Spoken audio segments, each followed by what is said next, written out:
If you want to bring the overflowing look of your Auto Layout Carousel from desktop to mobile, keep watching because that's exactly what we'll be tackling today.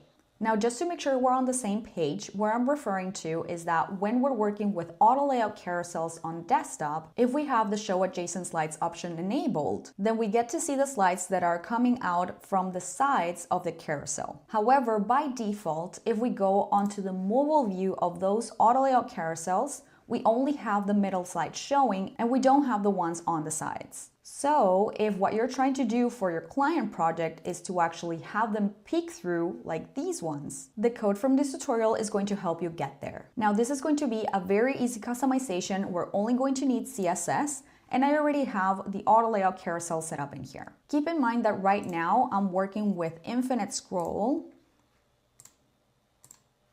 Here, I have Show Adjacent Slides enabled, and I have this set to inset. Now, none of these settings are necessary, but do keep in mind that if you don't have Show Adjacent Slides enabled on desktop because you only want to showcase them on mobile, the code you need is going to be slightly different. I'm going to show you how you can adapt that at the end of the video, but for now, let's go ahead and take a look at how we can work with what we have at the moment. First, we need to see what is going on, how things are built, and what we can do with what's already in place so we can achieve our goal. So I'm going to start by inspecting this whole section.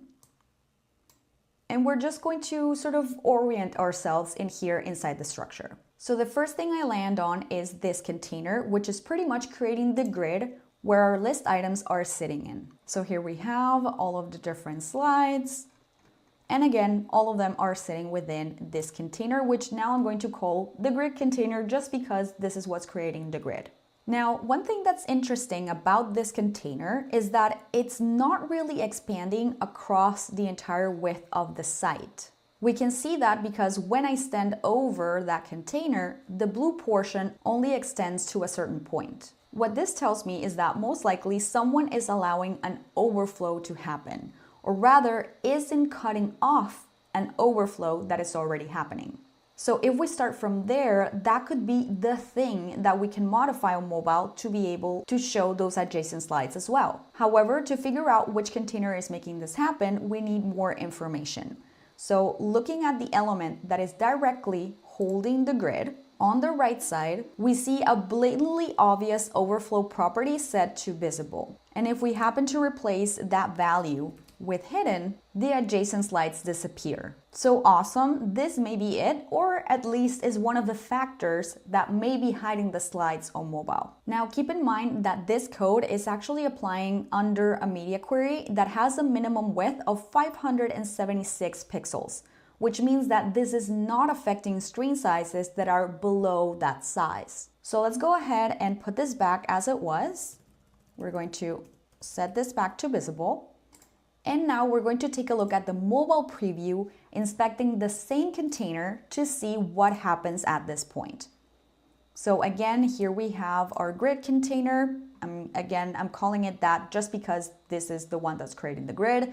And then we were looking at the container that was directly holding that grid container. We're going to notice here on the right side that there is a different media query, this one leading up to a max width of 575 pixels, that is setting the overflow of that same container to hidden. So let's go ahead and begin by changing this value to visible in our code. Now, because what we want to do is overwrite the existing value that Squarespace is using, the easiest route is to grab the same selector that Squarespace has and then bring in this into our custom CSS window so that we can change the overflow to our new value.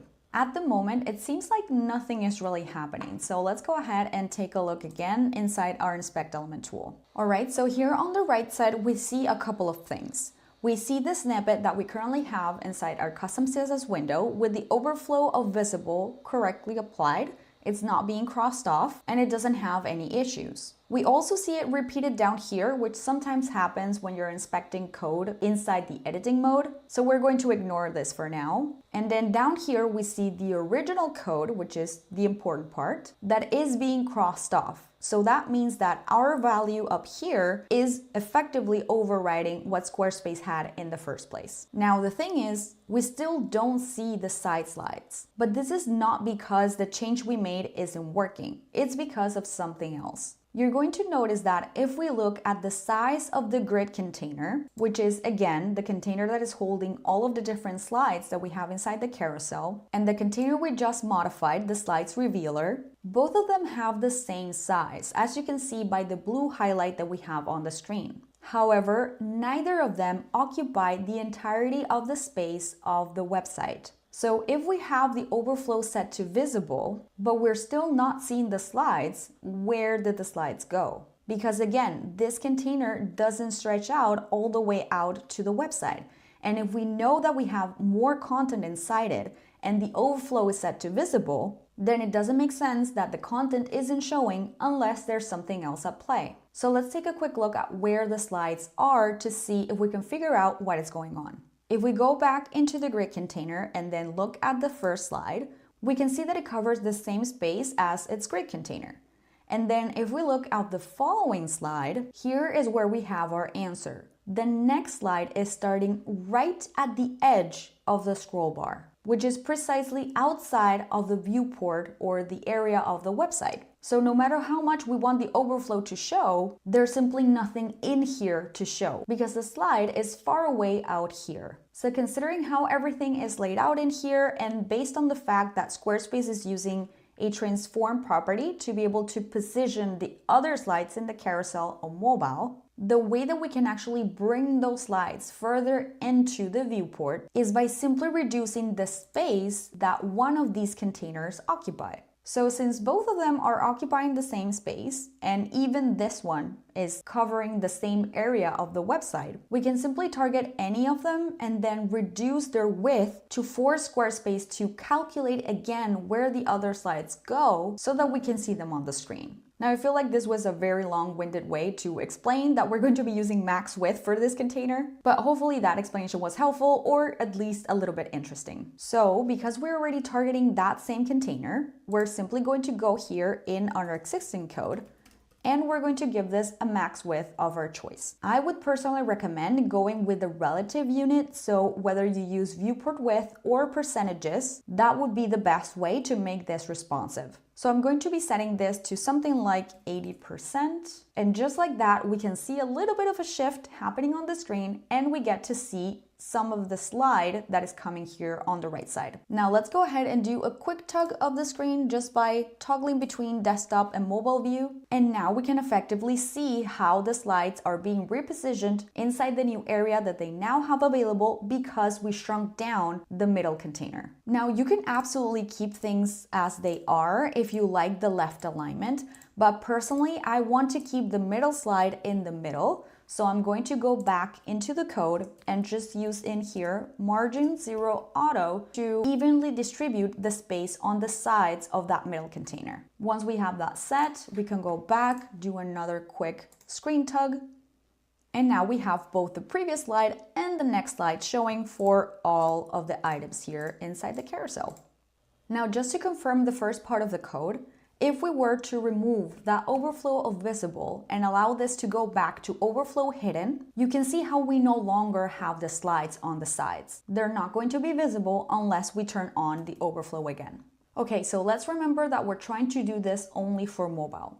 Right now, this is also affecting desktop, so we have that 80% max width applying here too. Because we don't want to change our desktop layout, we have to include a media query in here so that it only affects mobile devices. And considering the fact that we saw that the overflow of hidden only applies for screens that have a max width of 575 pixels, that's the same breakpoint we can use so that we can revert that to overflow visible and apply our max width. Feel free to adjust this if you want to, but I'm going to go ahead and just use that same value. So max width, 575 pixels. We're going to close that there, and I'm just going to clean up the space a little bit. All right, now let's go ahead and refresh this because it seems like the code is not quite applying here at the moment. So let's refresh this real quick. And now we have everything back to normal here on desktop, and on mobile, we get the adjacent slides showing. Now, before we wrap this up, let me show you one more thing.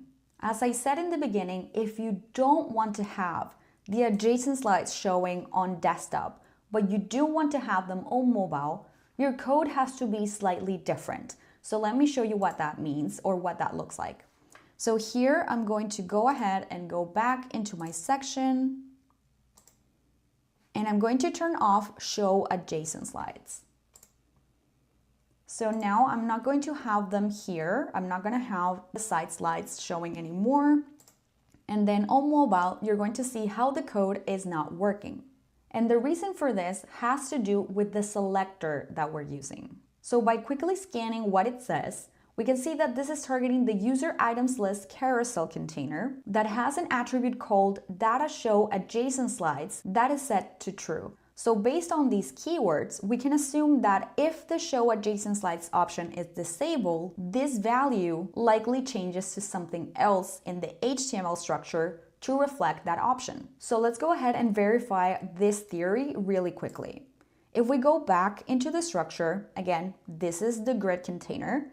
We go back into the slides revealer, which is the one that we're targeting here. You're going to see that on the right side, this selector looks different than the one that we're using. This one is targeting the user items list carousel container when it has a data show adjacent slides attribute set to false instead of true. So that little mismatch between selectors is what's stopping our code from working. So now if we go back in here and then change this little value to false, you're going to see how the code applies, and with a quick screen tug, we have our adjacent slides showing only on mobile, but not on desktop. That's all I have for you today, but if you have any other auto layout tweaks you'd like to see, go ahead and leave a comment down below letting me know what it is.